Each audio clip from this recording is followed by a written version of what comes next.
Entre promesses sociales et réalité économique, le SMIC est-il encore utile aujourd'hui ou largement dépassé? Mesdames et messieurs, bienvenue dans On en parle. Je reçois pour vous M. Gilbert Kaninda, un analyste politique indépendant. Avec lui, nous allons essayer de discuter sur les SMIC. M. Gilbert Kaninda, bonjour et bienvenue. Bonjour, bonjour Monsieur Jourdain. Bonjour aussi à nos téléspectateurs qui nous suivent à ce moment. Je vous espère bien portant. Oui, nous sommes très bien. Voilà. Aujourd'hui, je rappelle que nous sommes le 1er mai. C'est la journée du travail. Donc, ça coïncide bien avec les problèmes des SMIC qu'on va parler aujourd'hui. Alors, pour commencer, M. Gilbert, c'est quoi les SMIC et à combien revient les SMIC aujourd'hui? Et est-ce qu'avec les SMIC actuels, cela permet aux Congolais de bien vivre? Merci beaucoup Monsieur Jourdain pour la question. Il faut d'abord éclairer l'opinion, Oui. les signifier c'est quoi le SMIC, afin qu'il n'y ait pas de tâtonnement, puisque déjà le SMIC c'est un terme clé, Oui. c'est une abréviation, voulais-je dire. Exactement. Alors pour commencer, le SMIC signifie salaire minimum interprofessionnel garanti. Voilà. Et déjà, il faut noter que ce SMIC est très important parce que dans les années 2006, ces montants de SMIC étaient fixés à 7 075 francs. Et aussi, de 2012 à 2016, ces montants étaient réajustés puisque la population n'avait pas vraiment le pouvoir d'achat sur les marchés. Alors, le gouvernement, dans son bon vouloir, ils ont modifié et élevé ces montants jusqu'à 16 500. Malheureusement, le 16 500 n'a pas duré, le gouvernement a suspendu. Ils ont constaté que le taux du dollar a été modifié, puisqu'à l'époque, il faut noter que les 100 dollars revenaient à 2700, 2800 francs. Et lorsqu'on a essayé de baisser le taux du dollar, déjà, la population n'avait pas le pouvoir n'avait pas le pouvoir du prix d'achat. Alors, le gouvernement a réajusté le SMIC, l'amenant de 16 500 à 21 500. Malheureusement, cette mesure n'est pas vraiment respectée dans plusieurs entreprises, que ce soit les entreprises publiques ou soit les entreprises privées. Alors, pourquoi le SMIC est si faible et pourquoi il n'est pas respecté dans les entreprises? Ça, c'est une des très belles questions que j'attendais. Heureusement que vous me l'avez posée. Oui. Le gouvernement était trop pressé de réajuster ses salaires.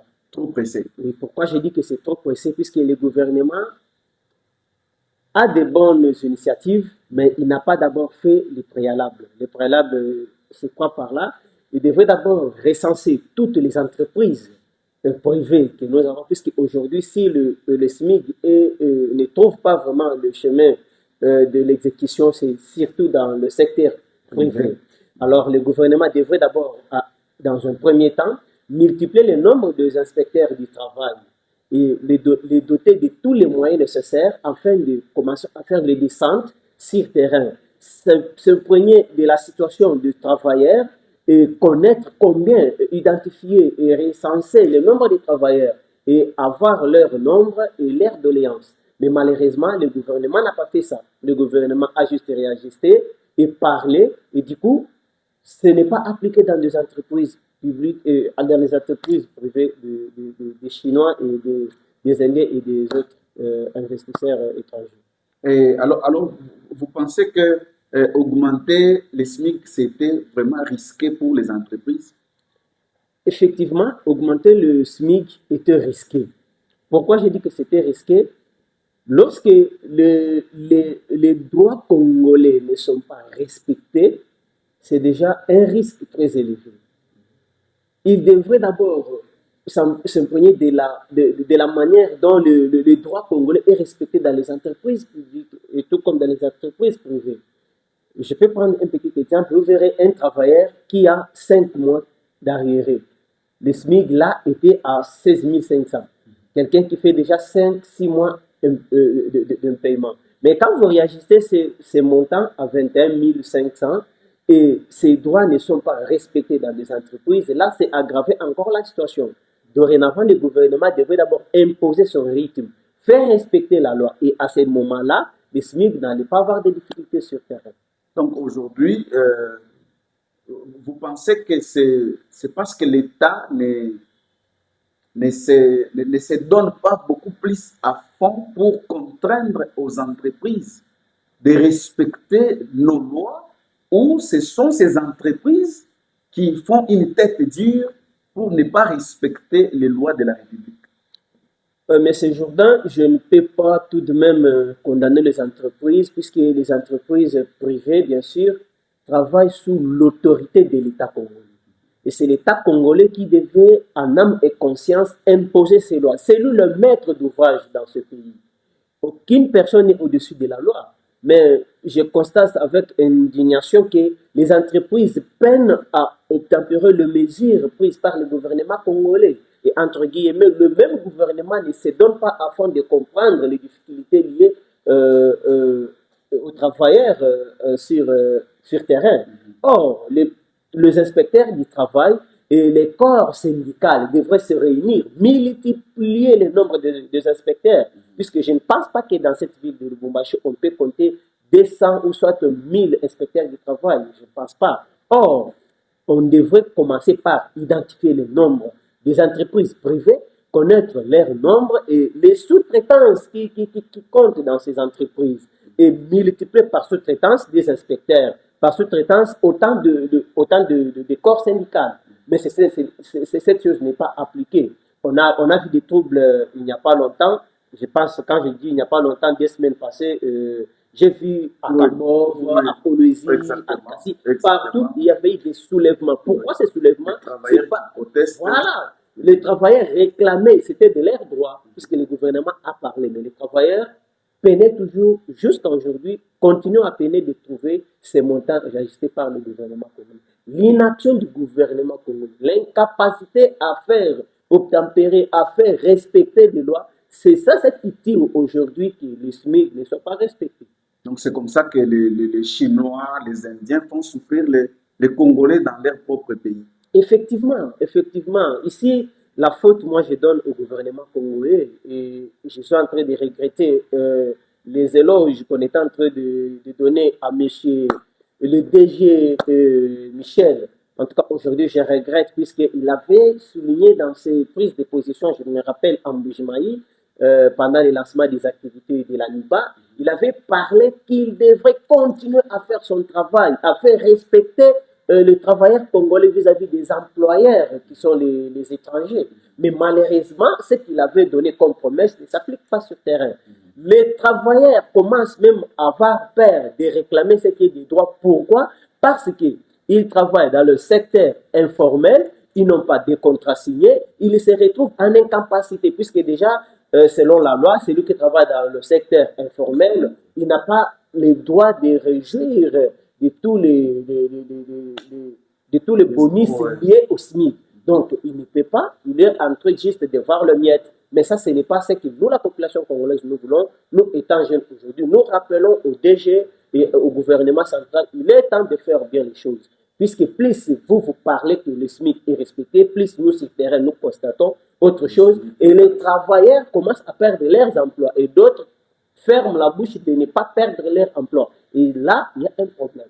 Alors, les entreprises qui ne respectent pas les SMIC aujourd'hui, selon vous, les entreprises doivent-elles être sévèrement sanctionnées pour donner de la valeur aux lois congolaises? Effectivement, comme je viens de le dire, il n'y a pas plus haut que la loi dans ce pays. C'est l'État et la loi congolaise demeurent plus haut que d'autres personnes. Alors, si moi aujourd'hui je pouvais donner quelques mesures et conseiller au gouvernement congolais, je devrais d'abord commencer par les corps syndicaux et l'inspection du travail. Il est temps de bien faire les choses. Déjà, le travail au sein de notre population, il n'y en a pas. On peine à trouver de petits boulots que nous avons, mais je constate que l'État ne nous aide pas, nous, étant population, à obtenir ce qui est des droits. Quand vous réajustez notre salaire, c'est bien et beau, mais qu'est-ce que vous avez fait de votre part? Il faut parler dans vos bureaux climatisés et c'est tout. Et c'est nous qui travaillons qui vont commencer à souffrir. Ce n'est pas comme ça. Faites la descente sur le terrain. Imprégnez-vous des situations. Et d'ailleurs, il faut noter que Les travailleurs aujourd'hui peinent dans des conditions qu'ils travaillent. Un travailleur qui travaille avec un contrat informel, cela implique qu'il n'a pas le droit de réclamer quelque chose.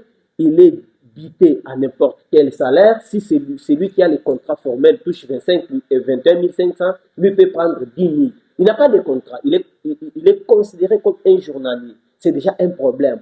Or, notre pays devrait sévèrement sanctionner ce genre d'entreprise et ce genre d'abus. Faire signer tout le monde les contrats, qu'il puisse avoir son contrat, ses papiers et ses prises de position. Et il faut aussi avoir un maître, un attaché juridique, qu'il soit du côté de l'entreprise et du côté aussi des employés. Mais fort malheureusement de constater qu'aujourd'hui, cela ne s'applique pas dans notre pays. Vous verrez, dans une entreprise, dans une sous-traitance, on parle de 300 travailleurs. Mais dans les 300 travailleurs, vous trouvez des personnes avec les contrats formels. Et vous, donc, c'est ces gens-là qui ont les SMIC de... Vous avez parlé de 21 de 21 500.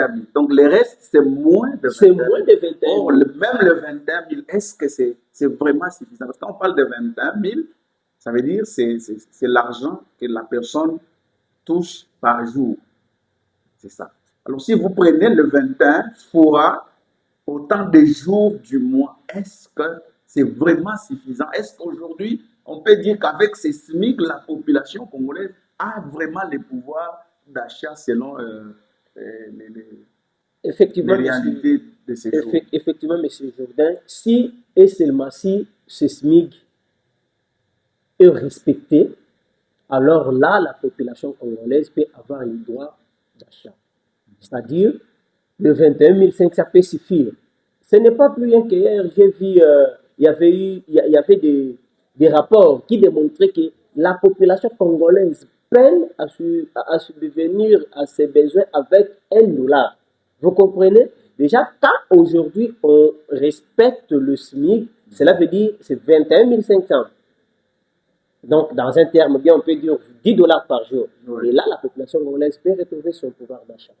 Mais si le SMIC n'est pas respecté, la population congolaise continuera toujours à subir. Et on s'est dit, nous sommes un pays riche. Mais nous sommes riches en quoi? Si la population meurt de faim et si les lois congolaises ne sont pas respectées, si les droits congolais ne sont pas respectés par les entreprises, je pense que l'État congolais devrait ouvrir les yeux et essayer un peu de donner des injonctions aux inspecteurs et au corps syndical de faire la descente sur terrain. J'aimerais revenir sur quelque chose. Est-ce que les SMIC aujourd'hui est vraiment concerné au Congolais? Parce que la plupart travaillent dans les secteurs informels. Vous avez parlé du secteur informel. Est-ce que les SMIC concernent aussi le secteur informel? Sûrement pas. Celui qui travaille dans le secteur informel n'a pas droit au SMIC. C'est comme je venais de le dire. Déjà, il faut savoir que dans la manière de prise des contrats, de signer des contrats, il y a les contrats formels et les contrats informels. Quand vous êtes dans une entreprise et vous avez un contrat formel, cela veut dire vous avez signé, vous avez votre contrat avec votre employeur, vous avez signé et ce contrat-là atteste que vous êtes travailleur. Si vous voulez être licencié, ça va passer par des processus, ça va passer par des amendements et consorts. Mais si vous avez un contrat informel, cela implique, dans un terme clair, les journaliers. Quelqu'un qui se réveille le matin, il dit, je pars d'abord au niveau des prémices, je pars décharger, je pars charger des choses comme ça. Vous travaillez. Donc, tout ce qu'on va vous fixer, vous imposer comme salaire, ça va passer. Pourquoi? Parce que vous n'êtes pas engagé, vous n'avez pas de contrat. Mais si vous avez un contrat, déjà, vous êtes sécurisé par les droits congolais. Cela implique aussi les SMIC. Alors, quelles sont les solutions concrètes pour améliorer les pouvoirs d'achat et même imposer le respect des SMIC dans les entreprises? Parce qu'aujourd'hui, c'est comme je le disais, beaucoup de Congolais travaillent dans l'informel. Même les simples enseignants ici dans des écoles, il n'y a pas de contrat. Donc, ils travaillent comme ça. On peut les licencier le jour qu'ils veulent. Et ils fixent les salaires, chacun comme il veut, parce qu'ils ne sont pas concernés par les SMIC. Quelles sont les solutions que vous proposez aujourd'hui au gouvernement et même aux entreprises pour que la vie du Congolais soit garantie? Et ce Jourdain, l'État est le maître d'ouvrage, comme je venais de le dire tantôt. C'est nul n'est au-dessus de la loi. La première des choses que l'État congolais devrait faire, l'État congolais devrait d'abord convoquer tous ses inspecteurs du travail, convoquer tous les syndicats, que tous les syndicalistes se réunissent autour du gouvernement congolais, autour du ministre de tutelle, parler et leur montrer les difficultés. Aujourd'hui, ça peine d'être appliqué. Pourquoi? Parce qu'ils n'ont pas de bonnes informations. Comme on est en train de le dire ici. Peut-être, je ne sais pas s'ils entendent et ils mettent ça de côté, je ne sais pas. Mais ils doivent comprendre aujourd'hui, chères autorités, je vous dis en âme et conscience, la population congolaise pour qui vous vous battez aujourd'hui souffre. Vous avez fait bien de soulever les problèmes du SMIC, mais vous avez oublié que ces problèmes ont causé beaucoup de problèmes, excusez de la tautologie, dans des entreprises, dans le secteur privé. Puisque la plupart de nos collègues, la plupart des Congolais travaillent dans le secteur informel. Il est de votre droit, vous les autorités, de faire la descente, se prendre des difficultés liées au travail, voir comment nous travaillons. Nous n'avons pas de contrat, mais nous sommes payés à monnaie de singe. Quand nous voulons réclamer le SMIC, nous sommes chassés. Et là, il y a encore un problème. Vous ne vous impliquez pas, nous, on est en train de souffrir. Alors, M. Jourdain, avec les autorités et la population congolaise qui nous suivent en ce moment, ils doivent comprendre que nous souffrons. Faire une commission d'enquête, faire des descentes, identifier toutes les entreprises qui travaillent dans le secteur privé, les identifier aussi les difficultés liées au travail, comme je venais de le dire ici. Il y a un manque de respect des SMIC, il manque de contrats formels. Même des conditions. Même des conditions. Nous, les travailleurs ne mangent pas bien. Les travailleurs ne dorment pas bien. Les travailleurs payent même. Les travailleurs se prennent même en charge pour les transports. Or, ce n'est pas comme ça. Quand vous délocalisez quelqu'un de chez lui, par exemple de Lubumbashi jusqu'à Likasi, cela veut dire vous allez prendre en charge son transport. Cela veut dire vous allez prendre en charge son eau. Cela veut dire que vous allez prendre en charge sa nourriture, que sa nourriture soit à la hauteur, comme il le faisait, voilà, son logement. Mais cela, ce n'est pas le cas. Vous verrez qu'il y a une différence entre les travailleurs et les Chinois. Or, dans une entreprise, ce n'est pas seulement les employeurs qui sont plus forts que les employés. Il faut comprendre que les employeurs sont venus avec leur engin et leur argent. Et nous, les employés, nous avons notre savoir-faire et notre expertise. Donc, nous sommes égal à égal. Mais cela, aujourd'hui, peine à trouver de l'égalité sur le terrain. Pourquoi? Parce que les employés, les employeurs, plutôt voulais-je dire, c'est quoi au-dessus de la loi parce qu'ils ont l'argent. Quand nous, les employés, nous voulons réclamer, ils ont déjà des réactions. Vous faites parvenir les informations et vous verrez que c'est vous, et tout ce que vous avez dit, ça retombe sur vous et vous perdez votre emploi. Là, l'État congolais doit vraiment se taper la poitrine, de créer cette commission, d'identifier les problèmes, de faire des descentes et à ce moment-là, et d'ailleurs, il faut noter qu'il faut faire signer tous ces gens-là qui travaillent dans le secteur informel. Plus vous travaillez dans le secteur informel, plus vous dites que le SMIC a été réajusté à 21 500, les réalités sur le terrain sont différentes. Donc, c'est à ce point-là que le gouvernement congolais devrait vraiment trouver solution. Alors, j'ai une question pour les téléspectateurs et aussi pour vous. Alors, selon vous, combien faut-il comme salaire minimum ici à Lubumbashi pour que les gens puissent bien vivre? Et ce Jourdain, cette question soulève beaucoup d'inquiétude. Parce que dans la manière de faire les choses de nous, Congolais, nous ne savons pas ce qu'ont nos droits et nous ne savons pas ce qui n'est pas notre droit. Aujourd'hui, notre droit et notre devoir, c'est de respecter les lois du pays, patati patata. L'État aussi devrait aussi nous regarder, nous. Mais je commence à comprendre que l'État est en train de s'éloigner de ses obligations vis-à-vis de la population. Si aujourd'hui j'ai 21 000 francs, on prend d'abord le montant de SMIC. Si j'ai 21 500, aujourd'hui, pour ne pas chercher la vie de l'X, ça peut bien marcher. Mais si nous n'avons pas ce montant-là, avec les sacs de farine qui est estimé aujourd'hui à 50 000, et j'ai vu récemment, félicitations au gouverneur qui a fait entrer la farine pour ramener les prix à 25 000. Mais c'est insuffisant, puisque ça ne se vend pas partout. Ce n'est pas n'importe qui a l'accès. Et pour même payer ces farines, il faut passer maintenant par des COP. C'est insuffisant. Il faut d'abord passer par maîtriser l'économie nationale et provinciale de notre province. Et là, avec 21 500, tout peut bien marcher. Voilà, je crois que nous sommes en train de chuter avec notre émission, à moins que vous ayez un mot de plus par rapport à notre sujet.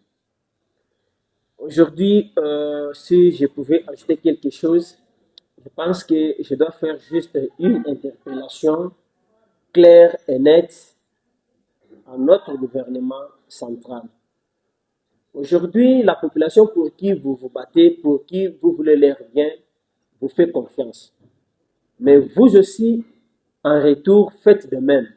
Quand vous prenez une initiative allant positivement à redynamiser les conditions de vie de la population, il faut aller jusqu'au bout.